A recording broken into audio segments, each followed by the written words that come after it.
All right, so now it is time for a fun segment, Buy or Sell. Producer Rhea is out here with me. We're going to talk about some of the big topics in baseball, really whatever it may be. I don't know what it's going to be. So she's out here to ask me some questions, and I'm either going to buy or sell whatever she is throwing my way. So producer Rhea, welcome on out.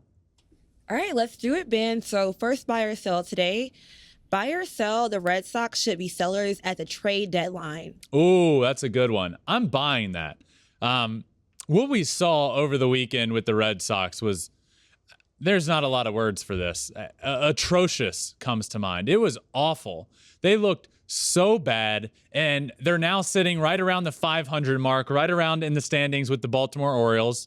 And look, this was a big series for them because it was a division rival. It was a team in a wild card spot that they wanted to take that away. They had a big series at home, and they gave up more runs in a series than they ever have. The Blue Jays scored more runs in a series than they ever have. They lost the Friday game 28-5. Now, I could care less about the final score of one game, but the reason this matters is because it just, like, there's a lot of factors here. One, this series mattered. Two, it's time for them to kick it into gear.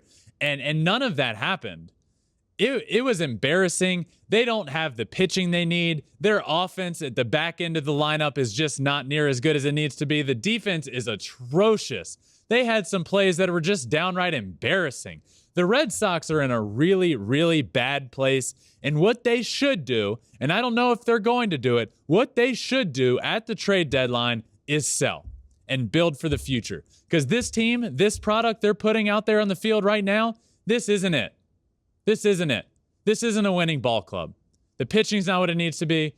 The offense at the top end can be good, but the back end isn't, and the defense is embarrassing. For those reasons, I'm saying I'm buying that they should be sellers at the trade deadline. All right, so next, buy or sell. Aaron Judge breaking the Yankees' all-time single-season home run record. Okay, I like that. The all-time record is 61. As of the All-Star break, he was on pace for 58. And post-All-Star break, he's just been a man on a mission. He's now on pace for 62. So am I buying or selling that Aaron Judge is going to break the all-time record? I'm going to buy it. I'm going to buy it because it's fun. It's fun to buy this, and it's fun to watch what he is doing. He's gone out. He bet on himself. He said no to a massive life-changing deal because he not only believed, he knew he was worth more than that. And what has he done since? He's gone out and hit more home runs by a lot than everybody else, 37 homers. He's on pace for 62. So he's on pace over halfway through the year to break the all-time record. I think he can do it. I really do. I think he can do it. So I am going to buy that Aaron Judge does this. I'm going to buy that he hits 62 or more, and he's doing it all while playing a pretty dang good center field for the Yankees. This guy's about to get paid. I will also buy that he is about to be very, very rich. All right, so next, buy or sell.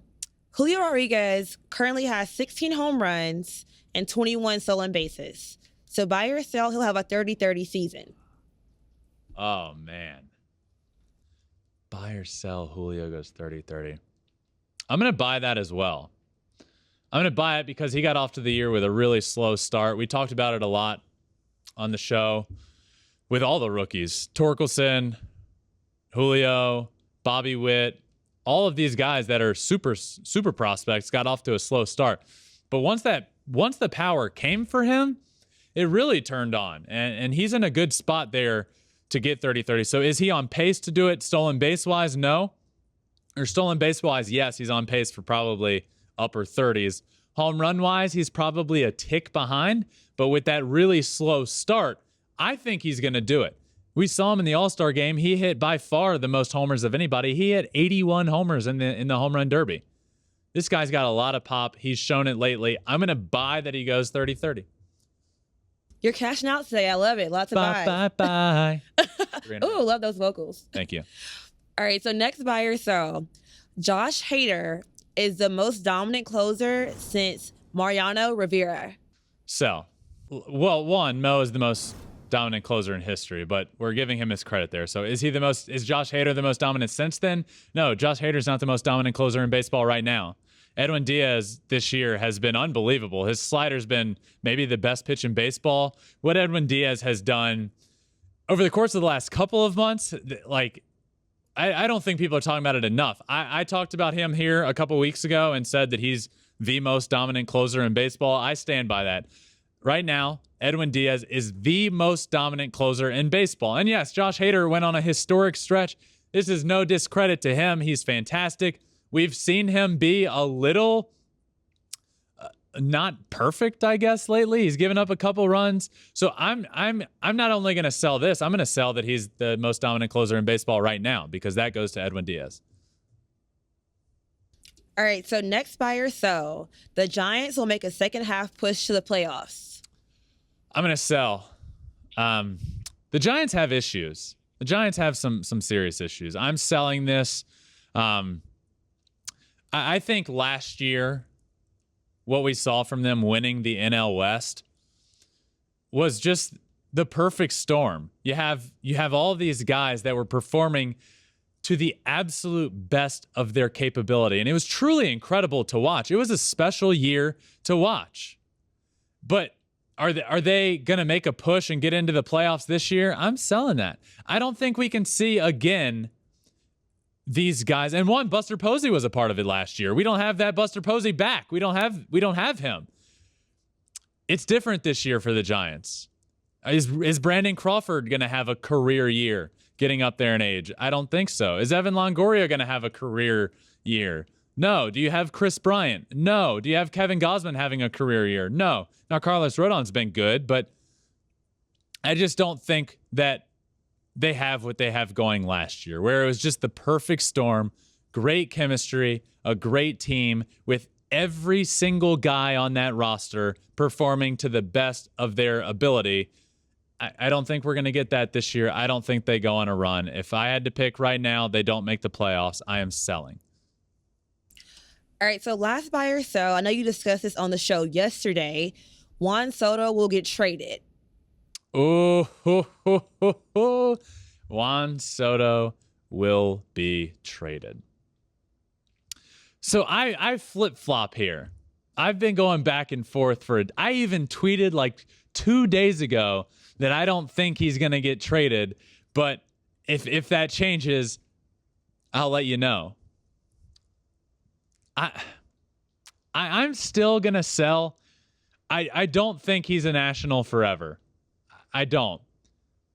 But I don't think this year is the year he gets traded. And I will also add the Nationals are in a really bad spot. They're in a conundrum here because you have Juan Soto, who's 23 years old, perhaps the best hitter in the game. He's already in a category with Ted Williams.